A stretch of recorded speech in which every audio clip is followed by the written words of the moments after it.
with respect to the Chinese government, when they say they're going to do something, chances are very high they're going to do it. And in contrast, for example, to the 长期在中国人教的美国投信家约翰桑顿没有限碳制度口号，他问的是经验怎么变成自己的办法，最后又怎样落地？中国的执行能力究竟从哪里来？ Okay, so this can make me very unpopular. So Xi Jinping, and this goes back to what I was saying earlier. I want you to keep your minds open for a second and try to imagine this. And some of you may know this. So Xi Jinping's father was the youngest vice premier in China in 1959 when he was 46 years old. And Xi Jinping was 6 years old. 1962, Xi Jinping's father was purged by Mao. So Xi Jinping, between age 6 and 9, his father's right in the center of the power structure, and suddenly he's out altogether. 4 years later, 1966, is the Cultural Revolution. Xi Jinping is 13 years old.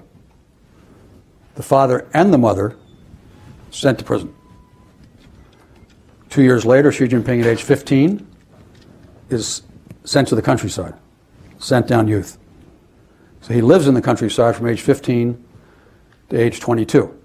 So for those 7 years, those 7 extremely formative years, he's living the dirt poor existence of the Chinese farmer, with both parents imprisoned. Older half-sister commits suicide. So there's Xi Jinping in his teenage college years, by the way, of course, not being educated. There's no schooling, there's no university. And, where's his future? During that period, he applies 15 times to be in the Communist Party. He gets turned down 15 times. Eventually, of course, Mao dies. Deng Xiaoping comes back into power. Deng Xiaoping brings the father out from prison. Xi Jinping is now free to go to university and start his life.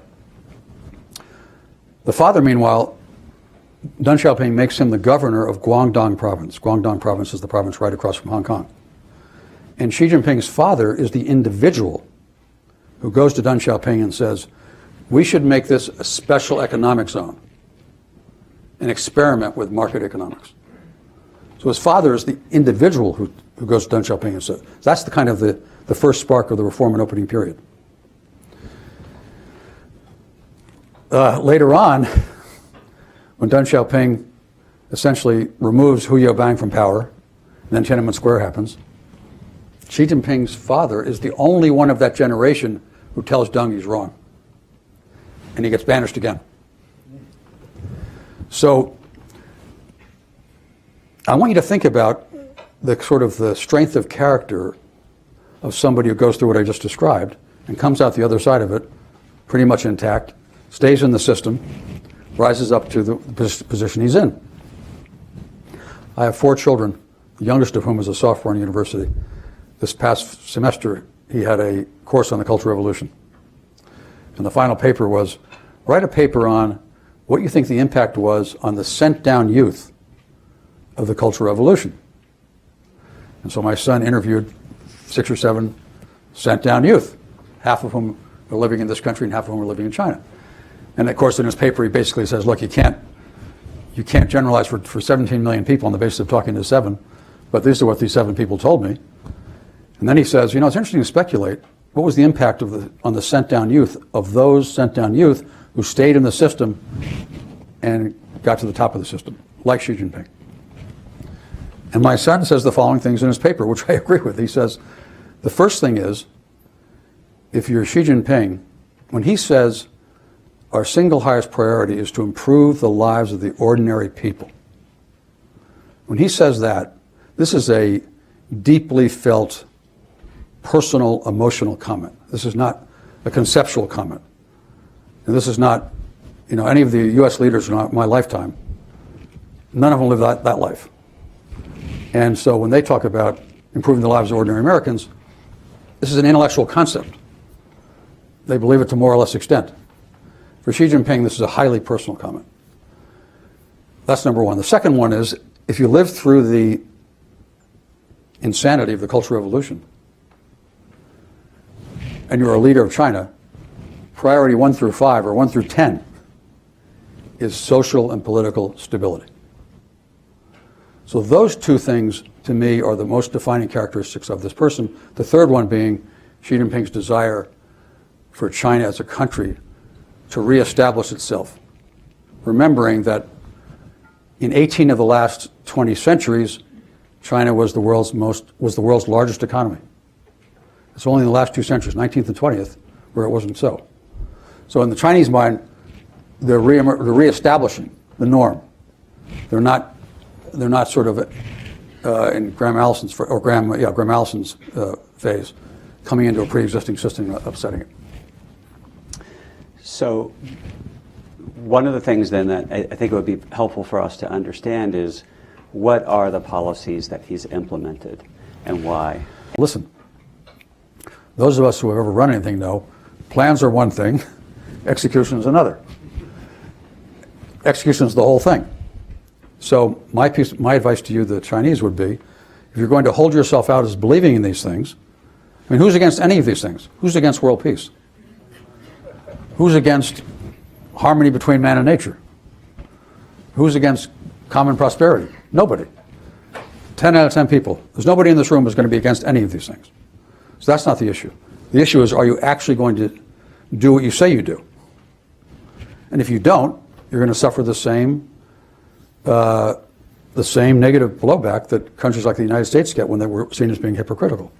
So that's point number one. Point number two, which is extremely important, and a point I want to make to all of you, which I made to the Chinese till I'm blue in the face very unsuccessfully, which is, when I first started spending a lot of time in China I was chairman of Goldman Sachs Asia in the mid-90s into 2000.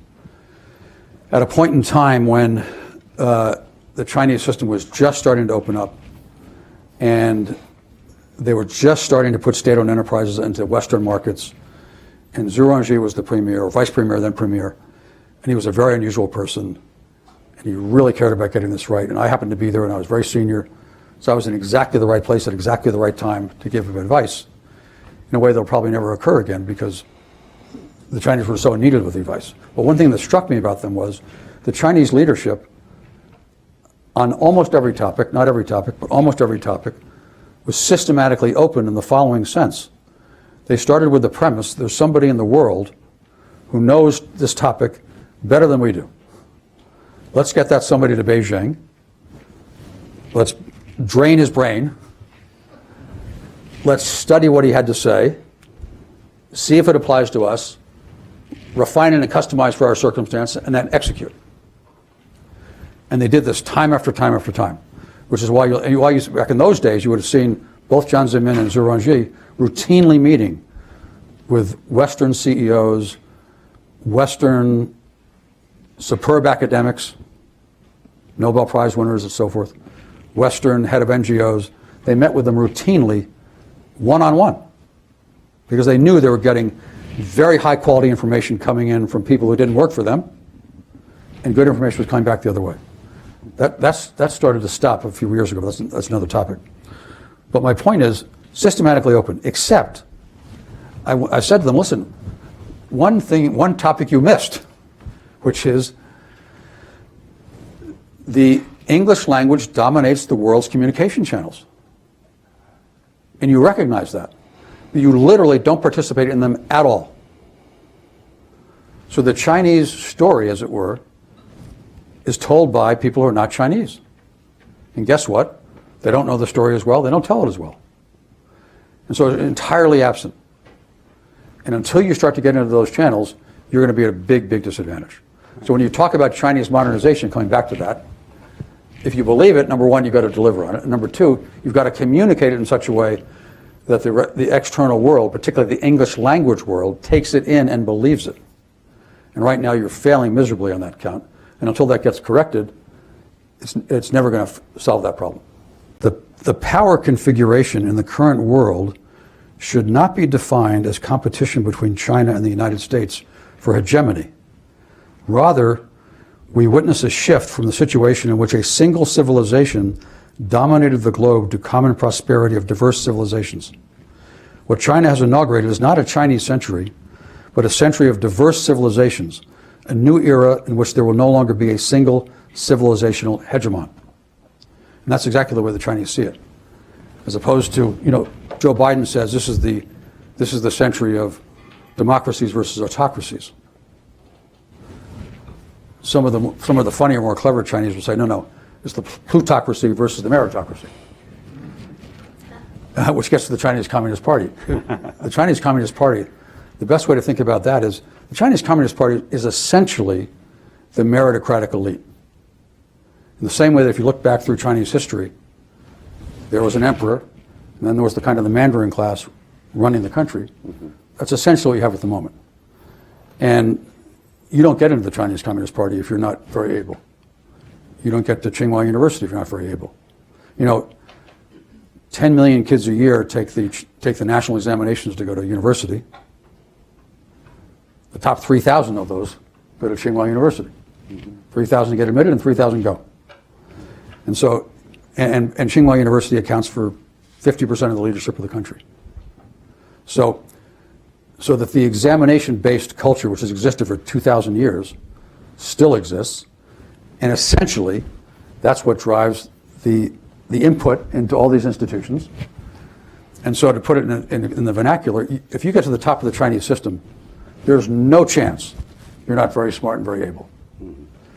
And the only institution in this country, which is, to me, is at all like it, and when I tell them this, it drives them crazy, the only institution in this country that's at all like the Chinese Communist Party is the U.S. military. Which is to say that if you and I were 18 years old and we went to West Point together, and we went in the military and we stayed in the military, one day we're 4-star generals, we've known each other for, whatever it is, 40 years, and we're sitting around the same table. That's the Chinese system. And so they know each other intimately. They've had real jobs. They failed or they succeeded. If they succeeded, they went ahead. If they failed, they failed. And like all big organizations, there, of course, is plenty of rough justice and infighting and all the rest of it that goes on in every corporation in the United States and anywhere else. But that's basically the system. 桑顿对中国领导人经历、选人机制和政策路径的解释，首先只是一个长期观察者的判断，它不能替代对制度、干部选拔或每项政策的独立研究，更不能推导出只要中国做就一定正确。片中关于学校比例、人才层级和个人经历的细节，都应该连同时间、来源和完整语境来理解。但这段材料提出了一个外部常常跳过的问题：写下一个目标不难，几年后它能不能变成共喊、项目、公共服务或岗位才见分晓？中间需要有人把问题听进去，愿意承认别人更懂某个环节，再把拿来的经验改成国内能用的办法，最后还要有人对结果负责。这就是为什么片中学习、调整、执行比数主苗聪明不聪明更值得看。人才多不等于组织会用，有战略，也不等于基层能把它做成。真正拉开差距的，往往是信息能不能从现场回到决策座，再让实过有效的办法在更大范围留下来。这里面既有组织安排，也有管理能力，更有很长时间的训练成本。它最后会出现在工程进度、企业订单和公共服务的相应上。外部世界理解中国事，最容易做的是实现那1-2个政治标签，把整套过程省略掉。可以像经济政策有没有用，关键不在它最初说得多漂亮，而在几年后有没有解决真实问题，留下可以接着做的能力。把这个过程看清楚，不等于放弃批评，恰恰相反，只有把目标、执行和结果分开看，批评才不会停在口号上，